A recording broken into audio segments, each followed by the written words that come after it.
Tiago 1, no versículo 19, eu vou ler na NVI, que está projetado ali para aqueles que conseguirem enxergar ali a letrinha.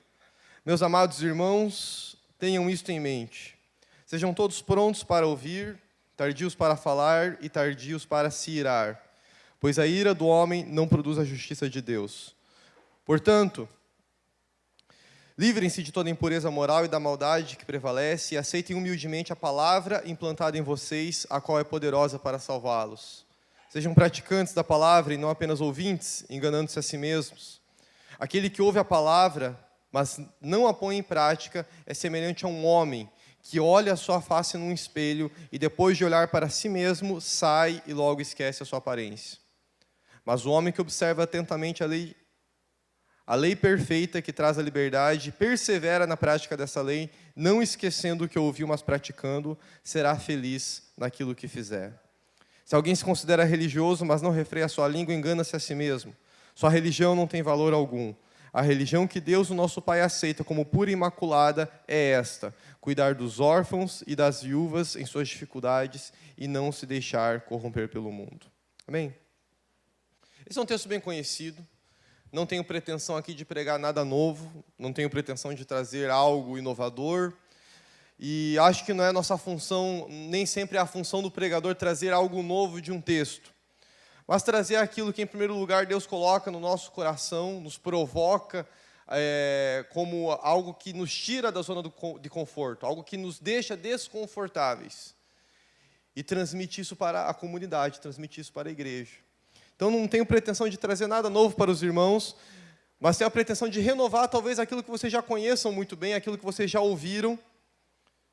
E, se for da vontade de Deus, do Espírito Santo, que Ele possa estar edificando mais a sua vida, se você já tem feito, isso que nós vamos trabalhar nessa noite. E se você ainda não tem vivido isso, que você tenha a oportunidade nessa noite de se arrepender desta falha e possa começar a praticar aquilo que a palavra de Deus nos orienta neste texto de Tiago 1, do 19 ao 27. Tiago, ele é considerado o livro de Provérbios do Novo Testamento. Assim como lá no Antigo Testamento, o livro de Provérbios era uma coleção de sabedorias, Tiago também é uma coleção de sabedorias. São vários textos, várias instruções, várias orientações, que nem sempre têm uma ligação entre si. Assim como é no livro de Provérbios, são vários ensinos de sabedoria e eles não têm sempre uma ligação entre si. Tiago funciona também dessa maneira, é um livro de sabedoria, é um livro de instruções morais, instruções éticas, instruções práticas para um povo que precisava receber uma direção de como agir no seu dia a dia, como praticar a palavra que o Senhor Jesus ensinou aqui neste mundo. Tiago, em especial, deseja mostrar que a vida cristã, ela não deve ser apenas uma vida religiosa, apenas uma vida mística. O que é uma vida religiosa? É uma vida cristã apegada à lei, apegada a mandamentos, apegada apenas à palavra, e não à prática desta palavra. É a pessoa que conhece demais e pratica pouco. É a pessoa que acumula conhecimento e guarda ele dentro das suas casas, guarda isso dentro do seu quarto, guarda isso dentro da igreja. É a pessoa que recebe conhecimento e só fica armazenando. Não dissemina, não espalha todo este conhecimento. E o que é a pessoa mística? É a pessoa que espiritualiza tudo, que crê apenas naquilo que é sobrenatural, e que transforma a fé, transforma a prática cristã apenas em algo místico. Joga tudo para Deus, joga tudo para o diabo, joga tudo para esse mundo espiritual que nos cerca. E Tiago convida-nos a irmos além da religiosidade e a irmos além do misticismo e virmos para o mundo real que nós vivemos, que é um mundo cercado por leis. É um mundo também com um lado místico, mas é um mundo que tem situações concretas com as quais nós precisamos lidar. É um mundo cheio de situações boas, situações alegres, que nos dão muita alegria, nos dão muita gratidão por estarmos vivendo essas situações, mas é um mundo também cheio de dificuldades, cheio de desafios, cheio de sofrimentos. E Tiago, então, nos convida a virmos para este mundo e entendermos que nosso lugar aqui não é apenas como religiosos e como místicos, mas como cristãos práticos, que precisam viver uma vida prática. E como se vive esta vida? Este texto, ali no capítulo 1, versículo 18, vai dizer: por sua decisão ele nos gerou pela palavra da verdade, a fim de sermos como os primeiros frutos de tudo o que ele criou. Quando ele usa gerou, quando ele usa esse termo gerou, ele está falando de uma doutrina, dentro da teologia sistemática, chamada regeneração. Talvez vocês conheçam melhor lá, conforme Jesus fala para Nicodemos em João capítulo 3, o novo nascimento. Tiago está falando aqui desse momento em que nós recebemos uma nova vida em Deus.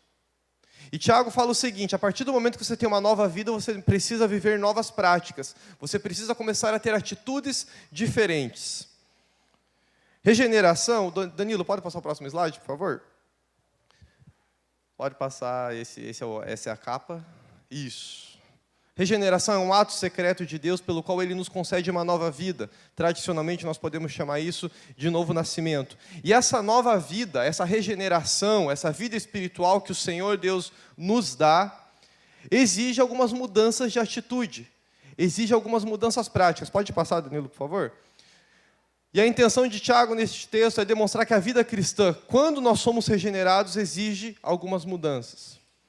E eu quero destacar 3 mudanças nesse texto, dando um destaque maior para a primeira, que foi aquilo que Deus colocou muito forte no meu coração, que é a primeira mudança de uma vida regenerada, e também falando da segunda e da terceira mudança que esse texto nos apresenta. Primeira mudança, pode passar, por favor? É ouvir as pessoas. Sejam todos prontos para ouvir, tardios para falar e tardios para se irar. Eu tenho aprendido, esse semestre, meu último semestre na faculdade, eu tive a disciplina de aconselhamento, e o professor ensinou para a gente o seguinte: ouvir é uma arte. Alguns nascem sabendo, têm um dom para ouvir, têm uma facilidade tremenda em ouvir, e alguns têm uma dificuldade muito grande porque não têm esse dom. E aí tem que ser treinados, tem que ser com muita labuta, com muito esforço para conseguirem aprender a ouvir. Ouvir é uma arte, não é uma tarefa simples, e não é uma tarefa simples, em especial no nosso mundo de hoje, em que nós vivemos num agito só, em que nós não paramos para ouvir o outro, porque não temos tempo para ouvir, não temos tempo para sentar e ouvir o outro. As pessoas não têm essa paciência de ouvir, principalmente ouvir com empatia, ouvir com uma intenção de fato de estar ali querendo ouvir a pessoa, e apenas ouvir por obrigação. Esse é um desafio para os dias de hoje, numa sociedade cada vez mais egoísta e ansiosa. E Tiago ele vai colocar aqui que o maior desafio de ouvir é devido a 2 empecilhos. Pode passar ali, Danilo, por favor? O primeiro empecilho é a nossa própria fala. Nós falamos demais. Isso dificulta para nós ouvirmos. Porque uma sociedade como a nossa, cada vez mais egoísta, ansiosa e agitada, a tendência é parar de ouvir e começar a falar demais. E quando a gente fala demais, dificilmente a gente vai conseguir ouvir o outro, vai haver ruído. Não sei quantos aqui já tiveram na faculdade, na escola, aula de comunicação, e a gente aprende na aula de comunicação, né, emissor, receptor e o ruído. Quando o emissor e o receptor estão querendo falar juntos, gera-se um ruído. Ninguém entende mais o outro.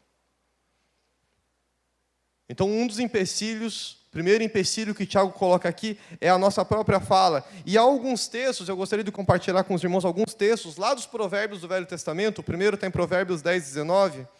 Quando são muitas as palavras, o pecado está presente, mas quem controla a sua língua é sensato.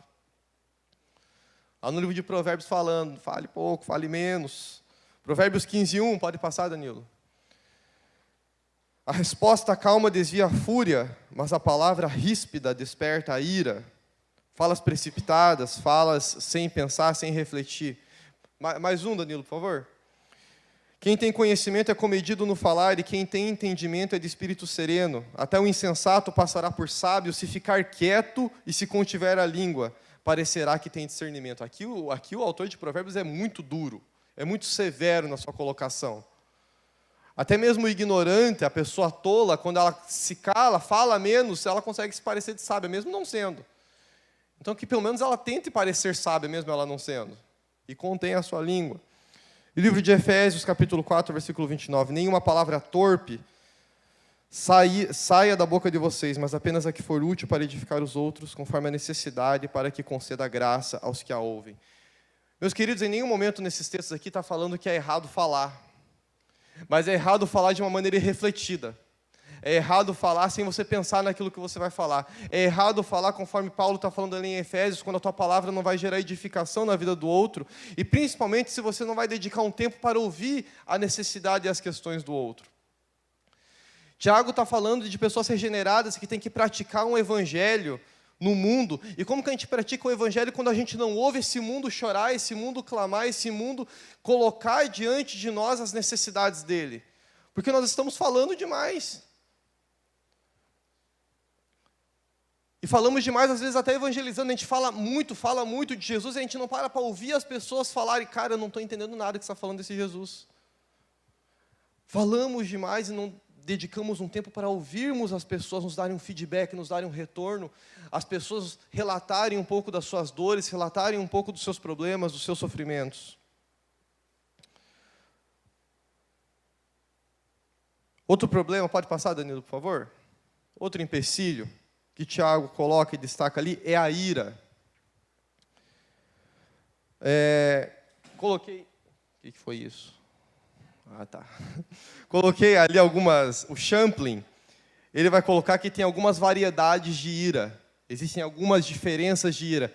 Existem aqueles que facilmente se iram, mas que facilmente são pacificados. Pode passar, Danilo?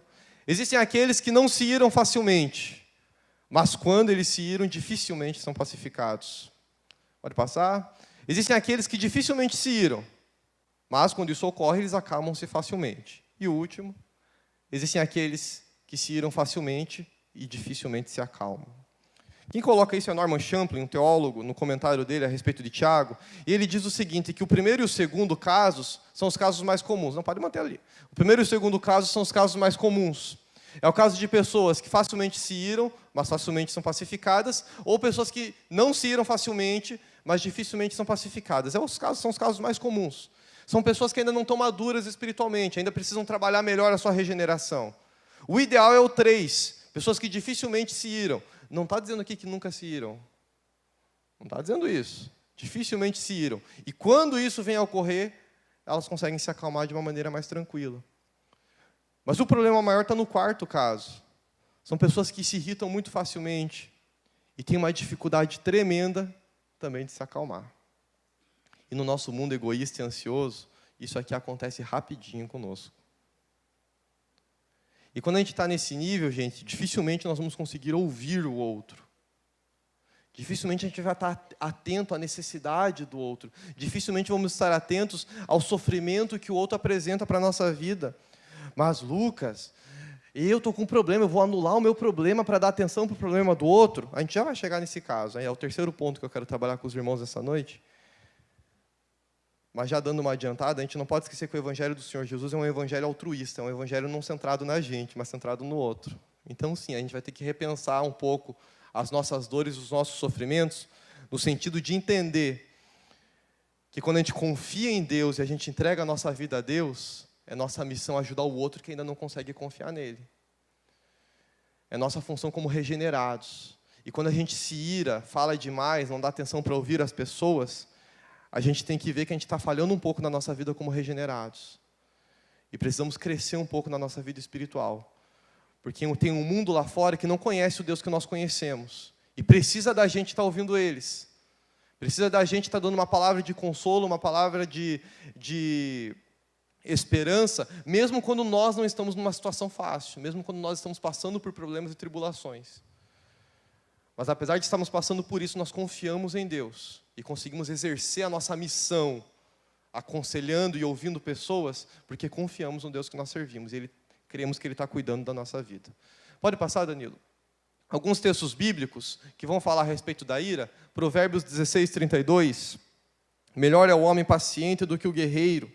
Mais vale controlar o seu espírito do que conquistar uma cidade.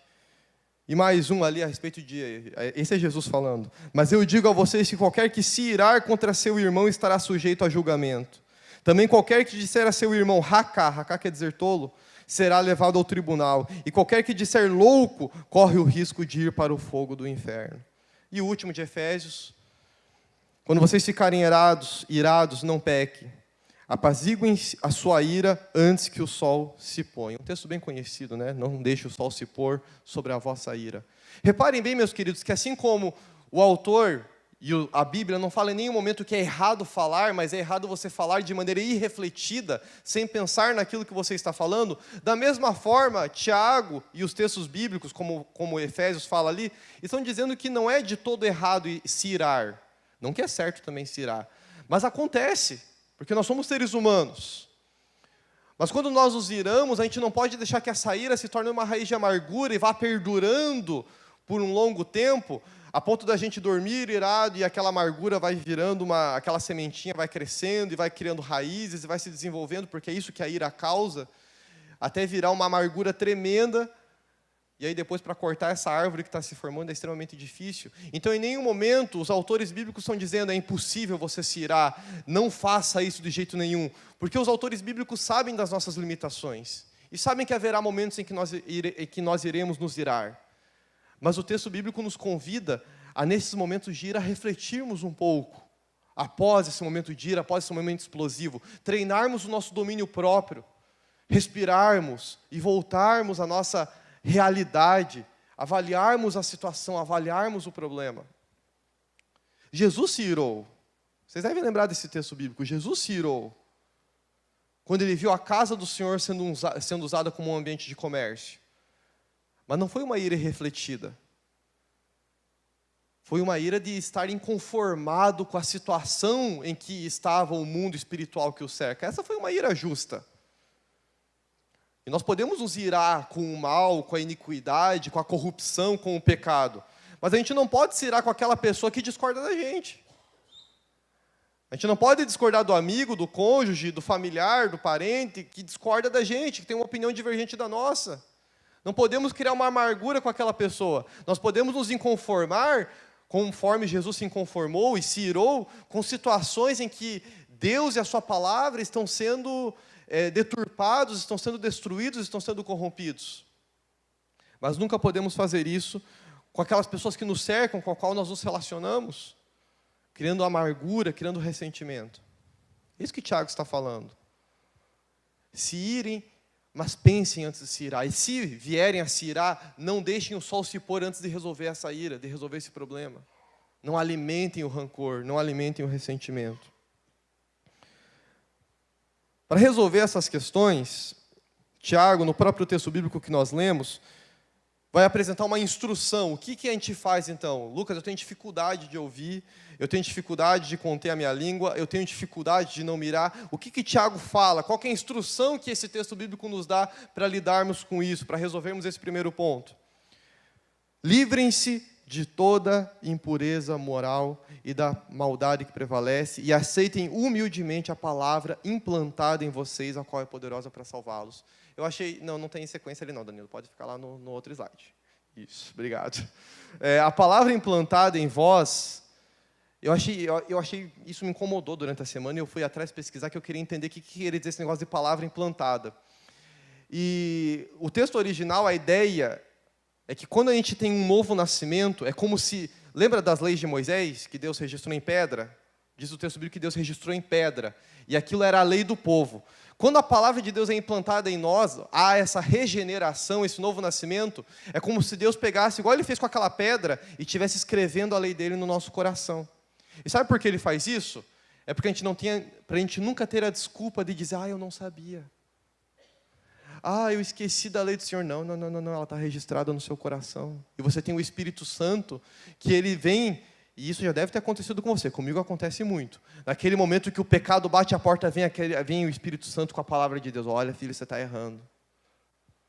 Sabe qual é o problema? É que a gente ouve essa vozinha e fala, e eu quero me irar mesmo, e eu quero me revoltar mesmo, e eu quero falar mesmo, e eu calo a voz do Espírito Santo e faço aquilo que está no meu desejo mal do meu coração, e não aquilo que está registrado pelo Espírito Santo de Deus no meu coração.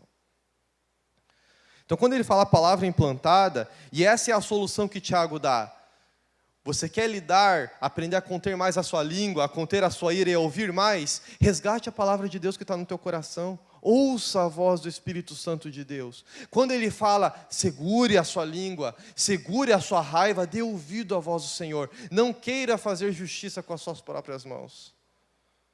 Ouça o outro, que talvez quando você ouvir a voz do outro, você vai se surpreender com aquilo que ele vai relatar para você. Você vai ver que o sofrimento dele é muito maior do que você poderia imaginar. Dê ouvidos àquilo que o outro está falando. E não deixe a ira e a fala se colocarem sobre a sua vida. Então a instrução de Tiago, a orientação que ele dá para nós ouvirmos mais, é nós termos essa humildade de ouvir a palavra de Deus que está registrada no nosso coração e dessa forma nos livrarmos de toda impureza e de toda maldade que pode vir devido aos nossos desejos irados. Pode passar, Danilo? Esse era o primeiro ponto e era o ponto mais enfático daquilo que Deus colocou no meu coração. O segundo é praticar aquilo que a gente tem ouvido. Quando a gente começa a ouvir mais as pessoas, e as pessoas começam a compartilhar coisas conosco, a gente vai ouvindo palavras de Deus. E quando a gente começa a ouvir essas palavras, vocês estão ouvindo as palavras que eu estou falando hoje?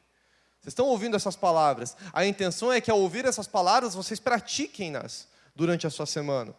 Não é ouvir para ficar restrito aqui dentro, mas ouvir para praticar. Pode passar, Danilo? Praticar aquilo que você tem ouvido. Lucas, capítulo 11, versículo 28. Ele respondeu antes, Jesus falando, felizes são aqueles que ouvem a palavra de Deus e a obedecem. Pode passar mais um, Danilo? Romanos 2,13. Porque não são os que ouvem a lei que são justos aos olhos de Deus, mas os que obedecem à lei, estes serão declarados justos. Eu acho fantástico esse texto de Romanos. Estamos em época de reforma protestante, acredito que vocês estão sabendo, né? Terça-feira a gente comemora 500 anos. E uma curiosidade, Martinho Lutero não gostava muito de Tiago. Inclusive, quando ele foi fazer o cânon dele, né, a canonização dos livros, ele não estava muito afim de colocar Tiago, não. Porque para ele, Tiago valorizava muito as obras e não valorizava tanto a fé. E é compreensível no contexto em que ele estava. Ele estava num contexto em que as obras eram muito valorizadas. Então, ele via Tiago como um inimigo de Paulo, um inimigo de Romanos.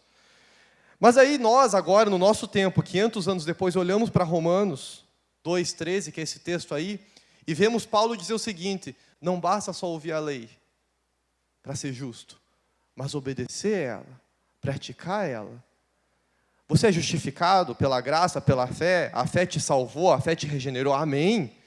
Mas se foi a fé do Senhor Jesus que te salvou e te regenerou, essa fé tem que ser praticada.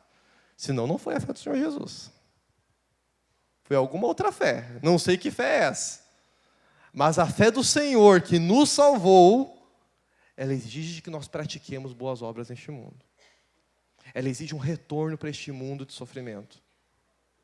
Para que eu e você sejamos agentes de transformação neste mundo e pratiquemos aquilo que temos ouvido. E por que, Lucas, a gente tem que praticar, além dessa razão teológica, por que nós devemos praticar a palavra de Deus, segundo esse texto de Tiago que nós lemos aqui? Pode passar, Danilo, por favor? Primeiro, porque quando a gente pratica a palavra de Deus, a gente passa a prestar mais atenção aos mandamentos de Deus, e a gente passa a entender melhor aquilo que Deus fala na sua palavra. Nós que pregamos, eu, pastor Rodrigo, pastor Luiz Henrique, pastor Murta, nós que temos o privilégio de pregarmos a palavra de Deus, vocês não têm noção, meus queridos, o privilégio que é para nós pregarmos, porque quando nós estamos estudando o texto bíblico, quando nós estamos estudando e procurando praticar aqui na pregação e praticar no nosso dia a dia, porque nós, pastores, não basta para nós apenas falarmos para vocês. Nós devemos praticar isso, né, para que as pessoas que Deus nos deu como ovelhas possam ver em nós uma prática de fato real e não hipócrita. Então, quando a gente estuda com profundidade, prepara o sermão e passa a praticar aquilo que nós temos estudado para os nossos sermões, a gente começa a entender mais a palavra de Deus, a ter profundidade. Da mesma forma é a sua vida. Quando você começar a praticar a palavra de Deus, você vai ter que estudar mais. Calma aí, eu tenho que entender melhor isso aqui, porque eu acho que eu estou praticando errado. Eu acho que eu estou fazendo errado. Eu vou ter que olhar mais a lei de Deus. Entender melhor essa lei para eu praticá-la cada dia mais, de uma maneira melhor. Você vai conhecer mais da palavra de Deus, portanto, quando você pratica essa palavra no seu dia a dia. Próxima razão é porque quando nós praticamos a palavra de Deus, nós passamos a lembrar dela no nosso dia a dia. Às vezes os adolescentes lá no Morro do Meio, quando eu faço atendimento individual, eu pergunto como está a vida deles com Deus, e eles falam que uma das dificuldades, alguns deles relatam, que é justamente praticar aquilo que eles leem. No dia a dia, quando a gente fala aquele negócio de meditação, né? Como que funciona esse negócio de meditação da palavra de Deus? Como que eu pratico isso no meu dia a dia? Como que eu vou lembrar dessa palavra no meu dia a dia? Praticando ela. Quando a palavra de Deus diz ame e a gente pratica o amor, a gente começa a lembrar dos textos da palavra de Deus que falam sobre amor. Quando a palavra de Deus fala ouça o seu irmão, a gente começa a lembrar de textos bíblicos que falam de ouvir o irmão. Porque esses textos bíblicos vão nos ajudar nessa prática. Como que eu amo, Lucas? Ora, vamos ver o que a Bíblia fala de amor. Vamos lá resgatar os textos bíblicos que falam a respeito do amor. Como que eu obedeço os meus pais? Vamos lá resgatar os textos bíblicos que falam de obediência. Para você lembrar destes textos, para eles estarem guardados na tua cabeça, registrados no teu coração, e para que o Espírito Santo venha estar te trazendo à memória no seu dia a dia esses textos. Mas para isso você tem que praticá-los. Isso é mais uma razão para a gente praticar a palavra de Deus, lembrar daquilo que está registrado. E a última razão é porque quando a gente pratica a palavra de Deus, a gente é feliz. Tiago vai dizer isso. Aquele que persevera e pratica na lei do Senhor, não esquecendo aquilo que ouviu, mas praticando, será feliz em tudo aquilo que ele fizer. Ah, Lucas, será mesmo? Bom, eu posso falar por mim. Eu sou muito feliz vivendo hoje aquilo que Deus tem colocado na minha vida. Eu sou muito feliz. E acho que tem pessoas aqui que podem falar categoricamente, eu sou muito feliz vivendo aquilo que Deus tem na minha vida. Eu sou muito feliz. Estou longe de cumprir tudo isso que eu estou falando com os irmãos. Eu preciso melhorar em muita coisa. Mas naquilo que eu já tenho vivido, eu tenho sido muito feliz. Então eu posso falar por mim, minha experiência. É uma felicidade tremenda poder seguir e praticar os mandamentos do Senhor. É um privilégio, é uma honra, e isso só tem me dado felicidade.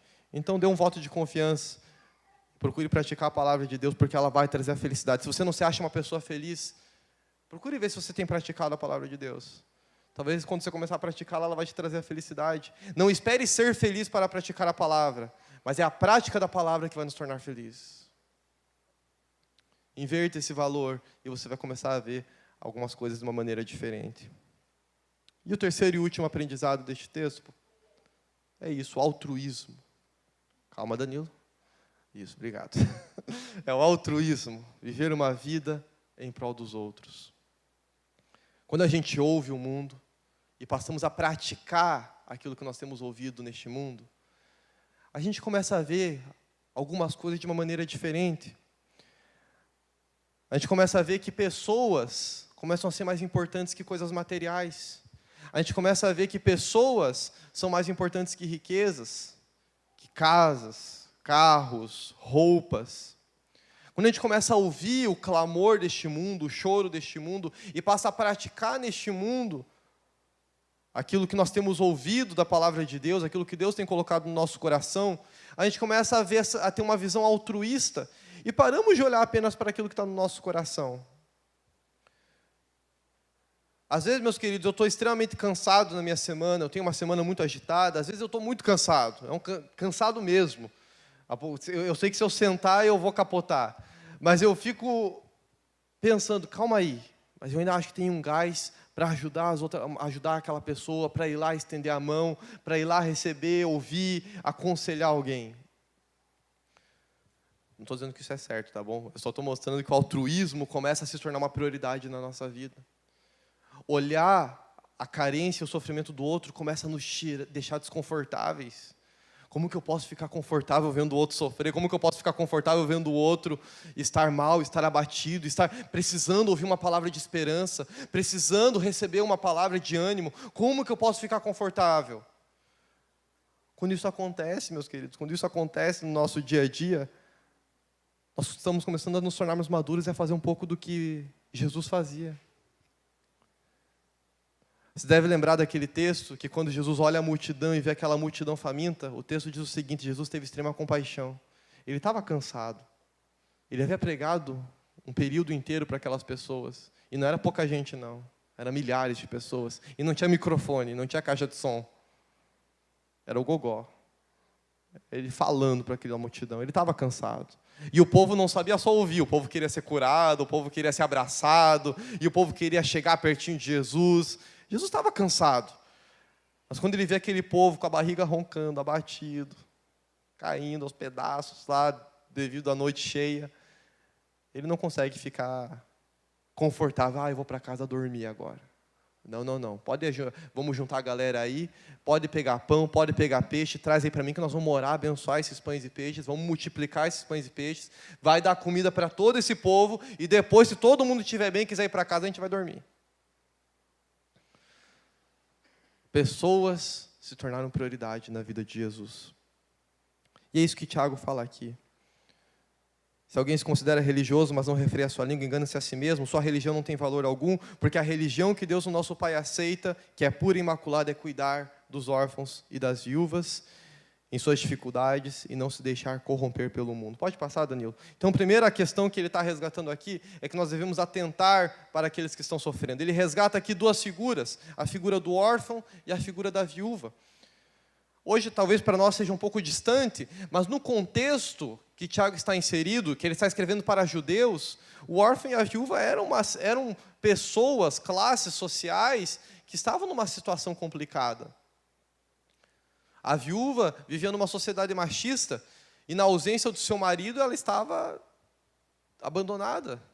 Não sei quantos aqui lembram da história de Ruth e Noemi, mas você deve lembrar que quando o marido de Noemi e os filhos que casaram com Ruth e Orfa morreram, aquelas 3 mulheres ficaram abandonadas, e Noemi fala: voltem para a casa dos seus pais, que vocês ainda são novas, dá tempo de casar de novo. Eu que sou velha, eu vou ficar aqui, moribunda. Vou achar algum parente que tenha misericórdia de mim e vou morar na casa dele.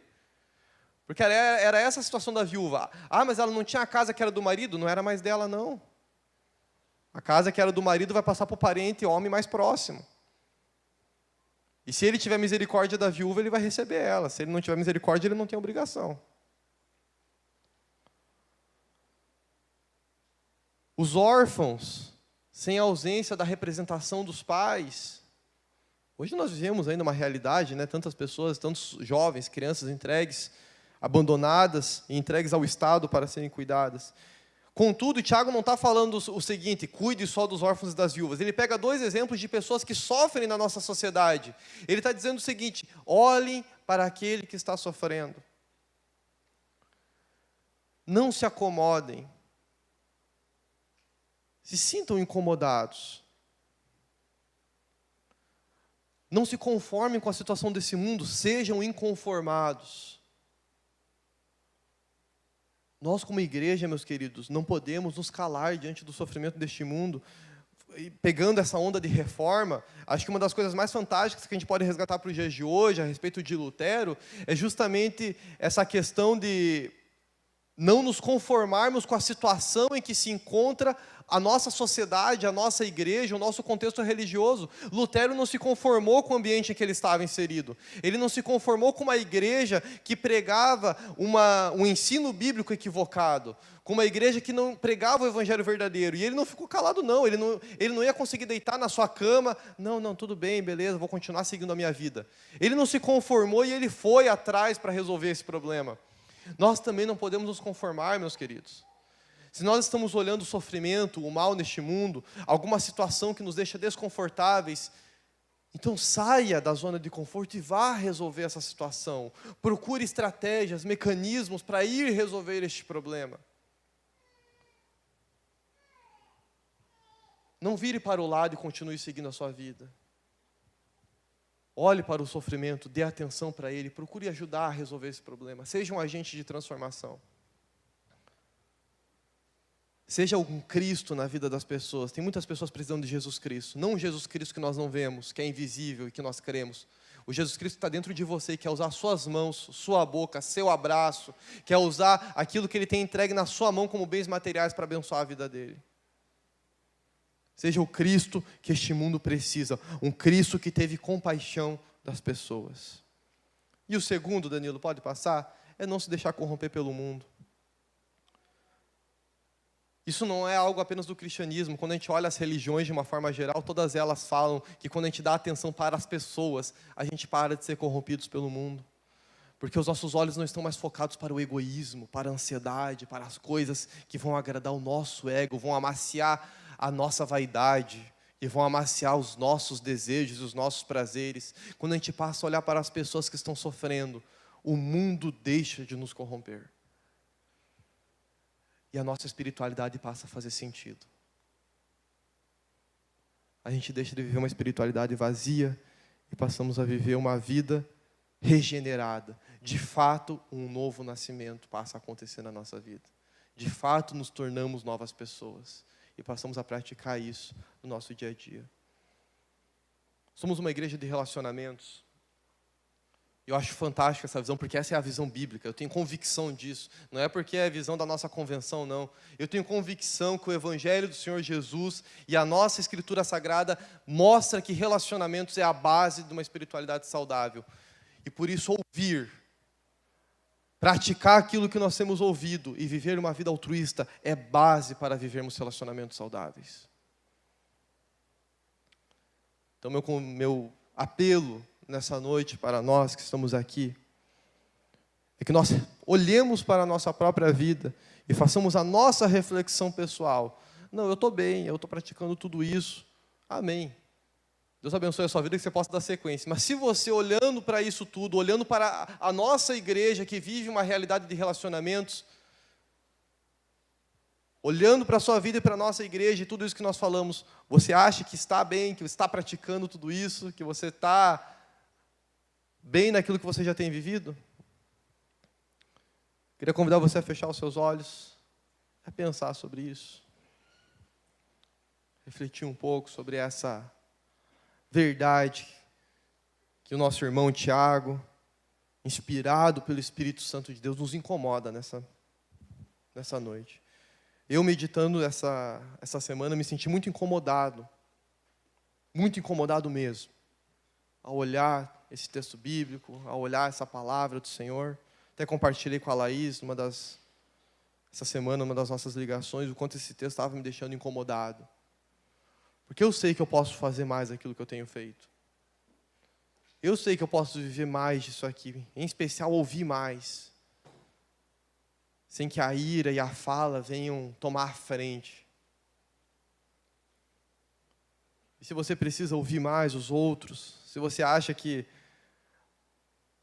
se você tem se sentido, tem entendido, baseado nesse texto, que tem sido muito egoísta, pensado muito em si mesmo, e não tem dedicado um tempo para ouvir o outro, sem a ira, sem falar demais, quero orar por você nessa noite, para que o Espírito de Deus possa te dar o fruto do Espírito, e esse fruto vem acompanhado do domínio próprio, para que Ele possa te ajudar a controlar seus impulsos, a controlar a sua vontade de querer estabelecer a justiça que deve ser estabelecida apenas por Deus. Eu quero orar também por você que acha que pode praticar mais da palavra que tem ouvido, acha que tem sido muito... Você que acha que tem estado muito confortável na caminhada com Deus. Eu quero orar para que o Espírito Santo de Deus te deixe desconfortável, para que Ele te dê umas cutucadas e não te deixe cair na zona de conforto, não. Para que Ele te provoque a praticar mais daquilo que Ele tem colocado, aquilo que Ele tem implantado e escrito no seu coração. Eu quero orar por você que também quer ter uma visão mais altruísta, quer dedicar mais a sua vida a pessoas, não a coisas, não a papéis, canetas, planilhas, WhatsApp, Facebook, gente. Sentir cheiro de gente, ouvir gente, ver gente.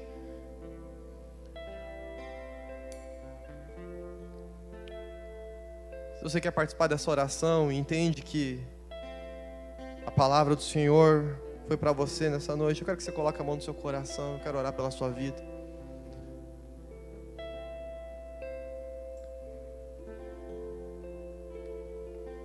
Amém.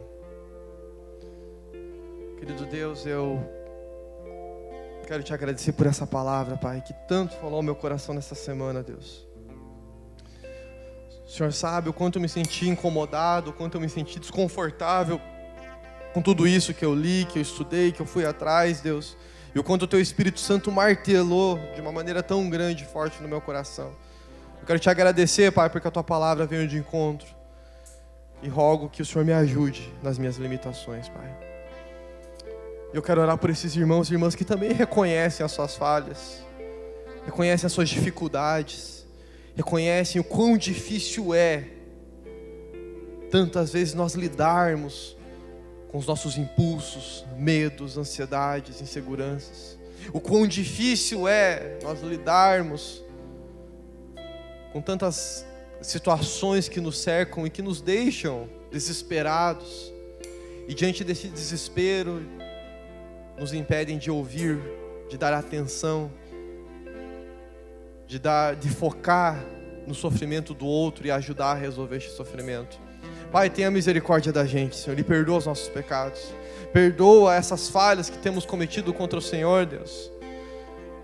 Nos perdoa, Pai, nos arrependemos de termos cometido essas falhas, Pai, e rogamos que o Senhor nos ajude, Deus, que o Teu Espírito Santo ajude cada um de nós.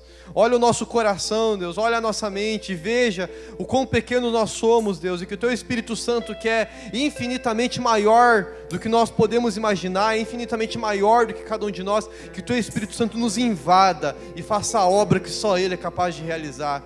Que Ele escreva a palavra do Senhor no nosso coração e que essa palavra nos incomode, Deus. Que essa palavra nos provoque, nos tire da zona de conforto. Que essa palavra nos leve a sairmos dos guetos que nos cercam, das paredes que nos cercam e irmos para um mundo que tanto precisa, que tanto está sofrendo, Deus. Nos incomode, Pai. Não nos deixe ficar confortáveis, mas nos incomode, Senhor. Nos leve, Pai, a alcançarmos aqueles que estão sofrendo. Segura a nossa boca, segura a nossa língua, Senhor. Segura os nossos impulsos, segura a nossa ira, Pai, para que nós possamos ouvir as pessoas, ouvir o choro, o clamor daqueles que estão sofrendo, Pai. E que ao ouvirmos, Deus, nós possamos praticar aquilo que o Senhor tem colocado no nosso coração. Possamos dar uma palavra de esperança, uma palavra de ânimo àqueles que estão sofrendo, Pai. E que o nosso foco não seja, Deus, bens materiais, não sejam riquezas, não sejam essas coisas que a traça e a ferrugem corrói, mas que tudo isso seja para abençoar pessoas, e que ao abençoar essas pessoas, o Teu nome seja glorificado, Deus, o Teu nome seja exaltado, o Teu reino possa crescer neste mundo, Pai. Às vezes a gente olha tanto sofrimento, tanta calamidade, tantos males e pensamos o que Deus pode fazer, quando deveríamos estar pensando o que nós estamos fazendo.